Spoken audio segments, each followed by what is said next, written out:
सभी हमारे कार्यकर्ता, पूरा हमारा मंडल एक बार जय जयकार करेंगे। जय श्री राम, जय जय श्री राम। आवाज आपकी अयोध्या तक जानी चाहिए। जय श्री राम। आवाज आपकी बांग्लादेश तक जानी चाहिए। जय श्री राम, जय जय श्री राम। आवाज आपकी तराना तक जानी चाहिए। जय श्री राम, जय जय श्री राम। मां भगवती जालपा माता के चरणों में सादर प्रणाम करती हूं। मोती ज्वर जी महाराज के चरणों में सादर वंदन के साथ खिलचीपुर की इस पवित्र धरा पर मां भगवती के चरणों में वंदन के साथ मंच पर उपस्थित आदरणीय भाई साहब, जिनका उद्बोधन अभी हमको प्राप्त हुआ, सभी हमारे संत द्वय और पूरा हमारा राष्ट्र का इतिहास, एक बार जोरदार ताली बजाएं आप। और इस राष्ट्र के निर्माता पूरा हमारा सकल समाज के लोग यहाँ उपस्थित हैं, पूरा हमारा कार्यकर्ता मंडल, पूरा उत्सव मंडल में बहुत बहुत सभी को बधाई देती हूँ। संघ के 100 वर्ष पूर्ण हुए हैं। विराट हिंदू सम्मेलन के स्वरूप में इस आयोजन को भारत के कोने कोने में आयोजित किया गया है। निश्चित रूप से ये आयोजन हम आप सभी के राष्ट्रीय चेतना का उत्सव है, लेकिन मैं 10 या 15 मिनट के लिए पूरी सभा का ध्यान चाहूंगी। जो लोग जहां हैं, जहां बैठे हैं, जहां उपस्थित हैं, मेरी आवाज आप तक पहुंचे, क्योंकि आयोजन केवल हिंदुओं को एकत्रित करने के लिए नहीं किया गया है। यह आयोजन केवल सम्मेलन के लिए नहीं किया गया है। यह आयोजन केवल जय जयकार करने के लिए नहीं किया गया है। भाई लोग आप बैठ जाएं, जो सामने खड़े हैं, चारों पांचों सभी बैठ जाएं नीचे। हमारे पत्रकार लोग भी सामने बैठेंगे नीचे। यह आयोजन केवल तालियां बजाने के लिए नहीं किया गया है। यह आयोजन राष्ट्रीय हुंकार भरने के लिए किया गया है कि जब जब हिंदू जागा है तब दुश्मन डर के भागा है। मैं याद दिला दूं क्या है संघ। 148 से ज्यादा संस्थाएं काम कर रही है भारत के हिंदू को मुसलमान बनाने के लिए, और 100 वर्षों से केवल एक संगठन काम कर रहा है जिसको राष्ट्रीय स्वयंसेवक संघ कहते हैं, ताकि हिंदू हिंदू बना रहे। ये आयोजन केवल ये ना समझे विधर्मी लोग, मैंने कहा है जहां जहां मैं गई हूं कि हम डर के बैठे हुए हैं। ये हम इसलिए बैठे हुए हैं कि आगे हमारा क्या होगा। मैं आपको बता दूं, इधर आप लोग देख रहे हैं, यहाँ हमारे भगवान के स्वरूप है, हमारे राष्ट्र पुरुष हैं। ये आसपास जितने चित्र आपको दिखाई दे रहे हैं, भारत चित्रों की गाथा नहीं कहता, भारत इनके चरित्रों की गाथा गाता है। इसलिए आज भी हम हिंदू हैं, और हिंदू इसलिए हैं। क्या बात कर रहे हैं आप, डर करके नहीं बैठे। मैंने कहा है आदरणीय भाई साहब कि हिंदू जब भी डरा है तलवार की धार से नहीं डरा है, किसी भाले से नहीं डरा है।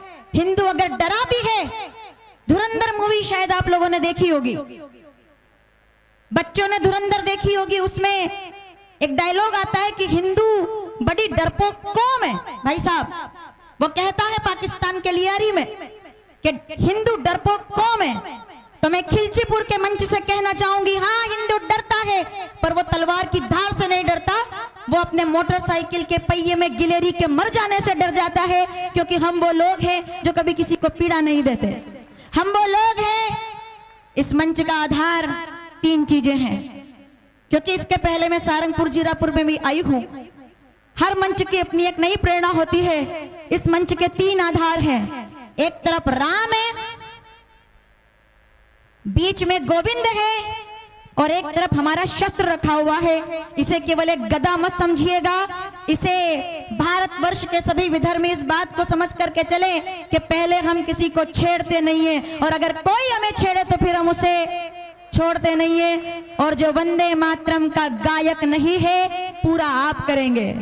हिंदू सम्मेलन, हमसे पूछा जाता है क्यों ये आयोजन हो रहे हैं, किस लिए इतने लोगों को बैठना पड़ रहा है, बच्चे बैठे हुए हैं सामने। मैं एक बात निवेदन कर दूं, जो वंदे मातरम का गायक नहीं है वो भारत में रहने के, और ये आवाज आपको बोलनी है, जो वंदे मातरम का, जो देश का नहीं हो सकता, जो राष्ट्र का नहीं हो सकता, क्या बात कर रहे हैं आप? हमारे लिए जब बात आएगी तो मंदिर से पहले हम भगवा को पूजेंगे, क्योंकि हम राष्ट्रीय स्वयंसेवक संघ के लोग हैं, हम राष्ट्र प्रेमी लोग हैं। आप देखिए हमारे मंदिर के ऊपर भगवा है, ये हमारे राम ने हमको सिखाया है। जिनकी हम पूजा करते हैं, हम राम वाले लोग हैं साहब। इस धरती पर खिलचीपुर के मंच से बात उठाकर कहना चाहूंगी, इस धरती पर खेल है खेला दशरथ नंदन राम ने, और यहीं बजाई मधुर बांसुरी मनमोहन घनश्याम ने।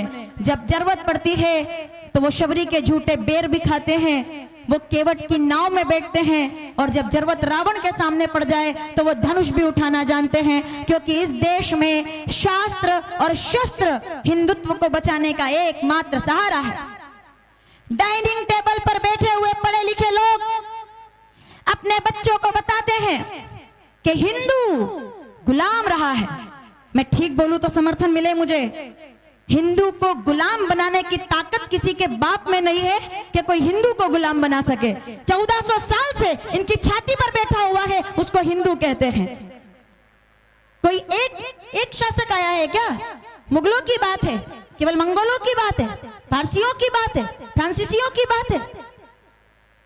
मैंने इस आयोजन का आधार अगर कोई आपसे पूछे, आप फिर हमारे यहाँ बैठने का आधार, हम किसी का विरोध करने के लिए हिंदू सम्मेलन के इस मंच का आधार नहीं बना रहे हैं। हम तो, मुझे खतरा उनसे नहीं है, मुझे खतरा विधर्मियों से नहीं है। क्षमा चाहूंगी, एक कड़वी बात बोलना चाहती हूँ, विधर्मियों से तो हमको सीखना चाहिए। हमें तो दुर्भाग्य इस देश का यह है कि जब उनका बच्चा, माताओं सुनिए, इस आयोजन का आधार, जब उनका बच्चा 5 बार टोपी लगाकर नमाज कर सकता है, और अगर हमारे बच्चे 2 बार भी मंदिर की आरती में नहीं जा सकते तो हिंदू खतरे में है। हिंदू तब खतरे में नहीं है कि कोई तलवार लेकर आएगा। तलवार के समय में हमने तलवार से जवाब दिया है। महाराणा प्रताप बैठे हुए यहाँ, वीर शिवा बैठे हुए यहाँ, भारत माता बैठी हुई है यहाँ। तलवार का जवाब हमने तलवार से दिया है, लेकिन अब समय है, अब तलवार का जवाब संस्कार से दिया जाएगा, उसको हिंदू कहते हैं। आपका बच्चा, मैं जानती हूं आपको बुरा लगेगा माताओं, आपके बच्चे को पता है कि कौन सा क्रिकेटर कितने में बिकता है आईपीएल के अंदर। आपके बच्चे को पता है कौन सा हीरो कब शादी कर रहा है। आपके बच्चे को पता है कौन सी मूवी रिलीज हो रही है, फ्लॉप हो रही है। लेकिन आपके बच्चों को अगर महाराणा प्रताप का इतिहास नहीं पता तो हिंदू खतरे में है। अगर आपके बच्चे को हनुमान चालीसा नहीं आती तब हिंदू खतरे में है। विधर्मियों की बात करने के लिए नहीं आई हूं मैं यहाँ पर। मैं बच्चों से, अभी भाई साहब ने कहा संस्कार, कुटुंब प्रबोधन, ये जितने प्रकार के प्रकल्प हमारे हैं, प्रकृति पर्यावरण, इस पर आपने बातें सुनी है। और आज जब तक बात हिंदुत्व की है तो मैंने कहा है कि हम हिंदू हैं। मेरी आवाज पहुंचे आखिरी पंक्ति तक। हमारे पास तीर राम के हैं और तेवर परशुराम के हैं, इसलिए हिंदुत्व को कभी खतरा नहीं हो सकता।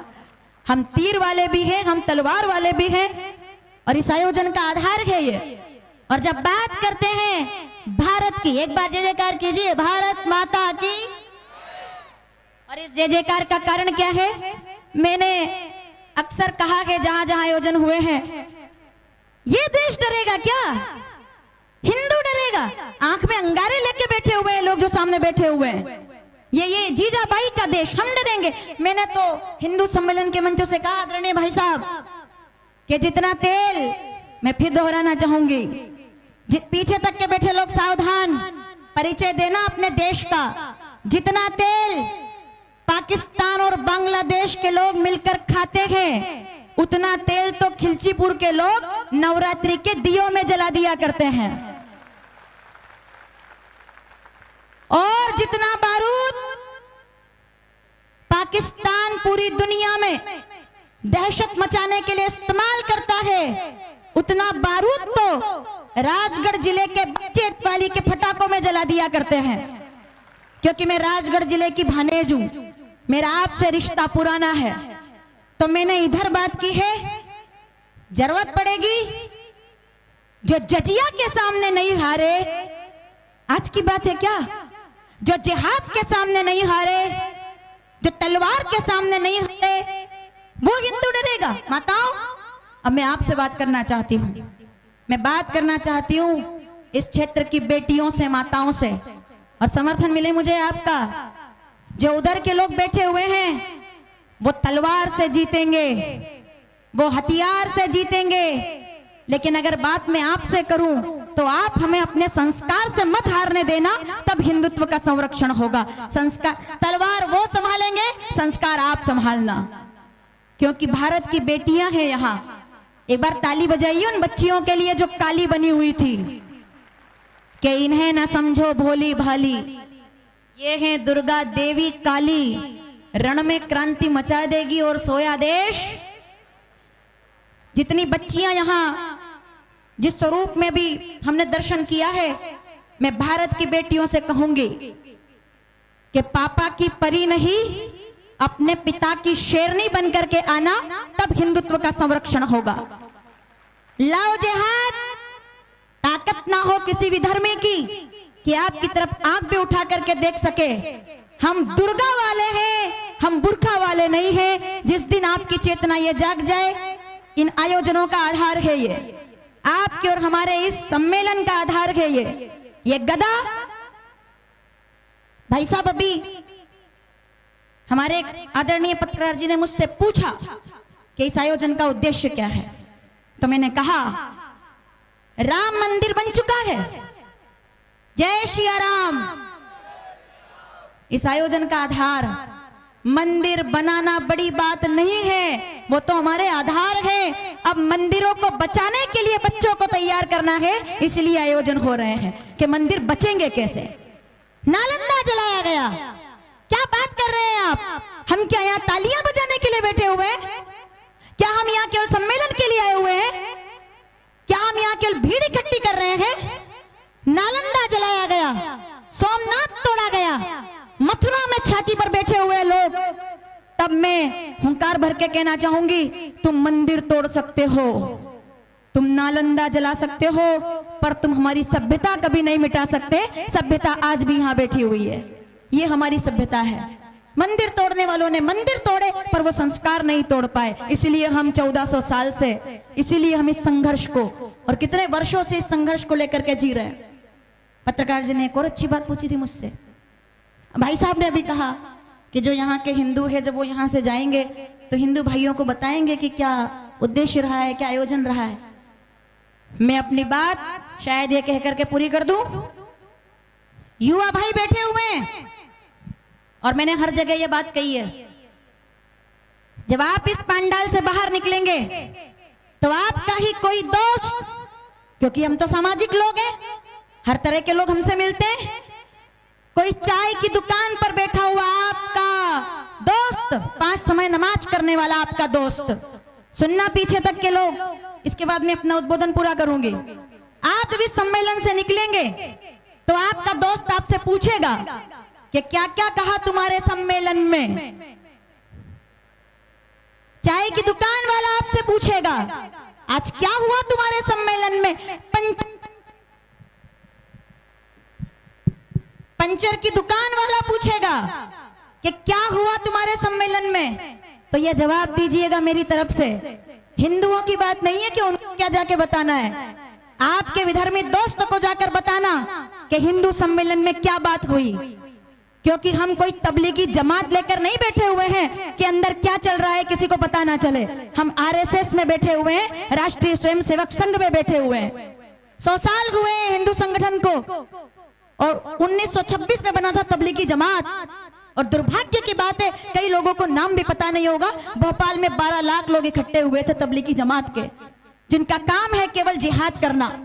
तब मैं इस मंच से कहना चाहूंगी, आपका कोई मुस्लिम दोस्त भी अगर आपको मिले तो मेरी तरफ से उससे जाकर कहना कि क्या हुआ हमारे सम्मेलन में। तब उनको बताना कि हमारे सम्मेलन का आधार था कि इस देश का कट्टर हिंदू स्वामी विवेकानंद की तरह होना चाहिए, और इस देश का कट्टर मुसलमान एपीजे अब्दुल कलाम की तरह होना चाहिए। ये हमारे सम्मेलन में कहा गया। अगर कलाम बनकर आओगे तो हार देंगे, और कसाब बनकर आओगे तो तलवार से गर्दन उतार देंगे, ये हमारे सम्मेलन में कहा है। तो मैं आज के इस आयोजन के लिए बधाई देती हूं। मैं एक बहुत बड़ा विषय सामाजिक समरसता जिस पर हमें बात करनी है और हमने बात की है। मैंने तो कहा साहब थोड़ा सा पंक्ति से हटकर बोल रही हूं, काश उस समय बाबा साहब अंबेडकर जी को प्रधानमंत्री बना दिया होता तो आज ये बीमारी हमारे देश में होती नहीं। निर्णय उस समय लेना चाहिए था। अंबेडकर जी ने अपनी किताब में लिखा कि समाज देश अगर धर्म के आधार पर बंट रहा है तो हिंदू हिंदू यहां रहे, बाकी अपने देश जाए। उस दिन अगर उनकी बात मान ली होती तो आज हमें यहां बैठने की जरूरत नहीं पड़ती। और बात सामाजिक समरसता की है तो मैं कह दूं, जो रघुवंश के प्रतापी राजकुमार हैं राम, वो भी नदी पार उतरने के लिए केवट के हाथ क्यों जोड़ते हैं? पीछे तक के बैठे लोग सावधान, उनको जवाब दीजिएगा जो कहे कि सामाजिक समरसता क्यों जरूरी है। तो मैंने कहा कि बड़े लोगों के पैर पकड़ने से ज्यादा अच्छा है छोटे लोगों के हाथ पकड़कर चलो, वो तुम्हें कभी अकेला नहीं होने देंगे। मैं इस आयोजन के लिए शस्त्र और शास्त्र ये दोनों हमारे आधार बने, ये बच्चे हमारे तैयार हो, संस्कारित हो, हम मंदिर जाएं, हम नहीं करेंगे विरोध, हम करेंगे अपनों से अनुरोध। बेटियां दुर्गा बने, बच्चे ध्रुव प्रहलाद बने, बुजुर्ग बने जामवंत, तब ये युवा जो हनुमान सामने बैठा है ये 100 वर्ष के संघ की प्रतिज्ञा को आगे बढ़ाएगा। इन सभी शुभकामनाओं के साथ पुनः मैं मंच पर उपस्थित सभी साधु संतों का आभार करती हूँ। आदरणीय भाई साहब को पुनः आमंत्रित करती हूँ और सभी लोगों को आमंत्रित करती हूँ कि आप, क्योंकि मैं थोड़ा सा निवेदन कर दूं, मैं नलखेड़ा में निवास रहा है मेरा सन्यास के पहले तक। वर्षा नागर के रूप में आप लोगों से मेरा परिचय हुआ है, लेकिन अभी क्योंकि सन्यास हुआ है तो महामंडलेश्वर अन्नपूर्णा गिरी के स्वरूप में मुझे राष्ट्र सेवा करने का अवसर प्राप्त हो रहा है। लेकिन मैं दुनिया में कहीं साधु बन जाऊं, कहीं संत बन जाऊं, लेकिन खिलचीपुर राजगढ़ जिले के लिए तो आपकी बेटी रहूंगी। मैं आपका आभार करती हूँ और पूरे इस समिति परिवार का बहुत बहुत आभार है। आदरणीय हमारे भाई दीपक जी जिनके माध्यम से जब मुझे सूचना मिली, पूरा हमारा संगठन जिनके माध्यम से मुझे आदेश मिला कि आपको खिलचीपुर आना है, मैं आप सभी का आभार करती हूँ। बोलिए जालपा माता की जय श्री राम। जय जयकार। आपकी दीपू चंद्र दास की आत्मा को श्रद्धांजलि तक पहुंचानी चाहिए। जय श्री राम। मन करे सो प्राण दे, जो मन करे सो प्राण ले, वही तो एक सर्वशक्तिमान है। विश्व की पुकार है, ये भागवत का सार है कि युद्ध ही तो वीर का प्रमाण है। कौरवों की भीड़ हो या पांडवों का नीड़ हो, जो लड़ सका है वो ही तो महान है। और जीत की हवस नहीं, किसी पे कोई वश नहीं है। जिंदगी क्या ठोकरों पे मार दो और मौत अंत है नहीं, तो मौत से भी क्यों डरे, ये जाके आसमान में दहाड़ दो। आरंभ है प्रचंड, बोले मस्तकों के झुंड। जय श्री राम। भारत माता की